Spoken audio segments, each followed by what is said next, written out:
Pourquoi Dieu ça marche? Parce qu'il y a un empereur romain qui s'appelle Constantin. Constantin, il voit il y a une colonie qui ne paye pas les impôts. C'est la colonie juive. Et Constantin dit, mais comment ils peuvent défier l'empereur? On lui explique que c'est parce qu'ils ont un livre dans lequel on dit qu'ils sont le peuple de Dieu. Et comme ils se considèrent comme le peuple de Dieu, donc ils ne peuvent pas payer l'impôt, ils ne peuvent pas être colonisés. Et l'empereur dit, mais ça marche ça? On dit oui, ça marche. Et il dit, donc je peux utiliser ça et ne pas aller faire la guerre aux gens. Et il se plie naturellement. On essaye. Constantin prend donc des écrivains qui s'appellent Marc, qui s'appellent Jean. Il dit Luc, il dit Matthieu. Nous, on ne peut pas prendre le livre des Juifs parce que les Romains, on ne peut pas dire que nous, on prend un livre où on dit que c'est les Juifs qui sont le peuple de Dieu. On va écrire un livre où on dit que eux, ils ont tué le Fils de Dieu. Et ce Fils de Dieu, ils se sont maudits eux-mêmes en tuant. Donc le nouveau peuple élu, c'est qui? C'est les Romains. Alors, pour faire cela, on va aller chercher en Afrique. Puisque les Juifs, ils ont puisé en Afrique. Quand ils parlent d'un Dieu, c'était les pharaons qui avaient imaginé un Dieu unique. Donc le monothéisme est né en Afrique. C'est les pharaons qui imaginent, sauf que c'était le pharaon qui devenait Dieu. Alors ils vont plutôt faire une entité à part qui est Dieu. Donc ils corrigent les pharaons. Et Constantin, il est au courant, on retourne en Égypte. On prend un livre qui s'appelle le livre des morts. C'est un livre qui a 5000 ans.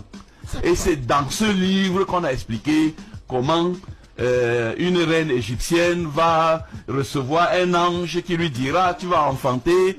Et c'est comme ça donc qu'on va écrire toute l'histoire de Jésus. Jésus n'a jamais existé. Il est l'invention de Constantin. Et Constantin va donc réussir à utiliser cette nouvelle religion et pour dompter toute l'Europe jusqu'au nord de l'Europe sans plus utiliser les armes. Mais Constantin commet une erreur parce qu'il est trop gourmand. Il veut maintenant aller à l'Orient. Il forme les cardinaux qu'il laisse à Rome. Il déplace la capitale de Rome à ce qu'on va appeler Constantinople, en Turquie actuellement. Oui. Quand il va donc à Constantinople, par derrière, les cardinaux qu'il a formés lui font le coup d'état. Et disent, mais si nous on a écrit dans le livre que Pierre et Paul ont pris le relais des Juifs pour aller créer l'église du Seigneur, on ne peut plus leur dire qu'on avait déplacé, que ce n'était pas Rome, que c'était Constantinople. Ils ont donc fait le coup d'état pour dire non, lui s'est trompé, la capitale c'est Rome. Et c'est là, ceux qui suivent Constantin sont ce qu'on appelle l'église orthodoxe. Donc, c'est les Russes, c'est les Roumains, et ceux qui ont adhéré au coup d'état, c'est les Romains. C'est l'église catholique. Catholique veut dire universel. Donc ils disent, c'est nous l'universel catholique, et ça va commencer à partir du 5e siècle.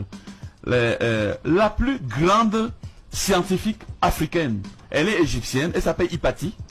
Hypatie, elle est directrice de la plus grande bibliothèque du Caire, d'Alexandrie. Et quand vous vous appelez Cyril, ça veut dire que vous honorez quelqu'un qui a tué la plus grande scientifique africaine.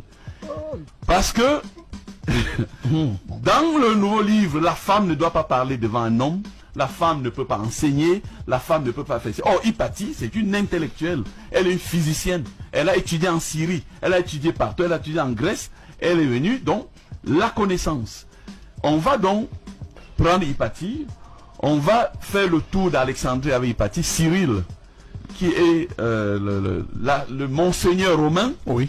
Et on va couper un bras à Hypatie dans la rue d'Alexandrie, on va lui percer un œil, on va sortir ses intestins, on va faire tout le tout pour que toutes les femmes voient ce qui leur arrivera si elles continuent d'avoir un métier et de revendiquer qu'elles sont supérieures ou qu'elles sont légales d'un homme. Donc, quand vous appelez Cyril, parce qu'il a été fait saint, Cyril, quand vous appelez Cyril, ça veut dire que vous célébrez, vous honorez. Et moi, c'est Bojiko.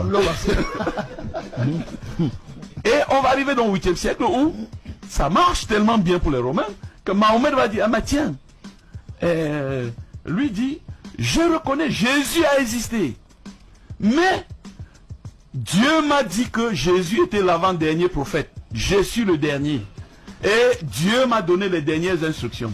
Donc, rappelez-vous, Jésus amende la Bible juive. On crée le Nouveau Testament. Le Nouveau Testament invalide forcément l'Ancien. C'est pour ça qu'on l'appelle Nouveau Testament.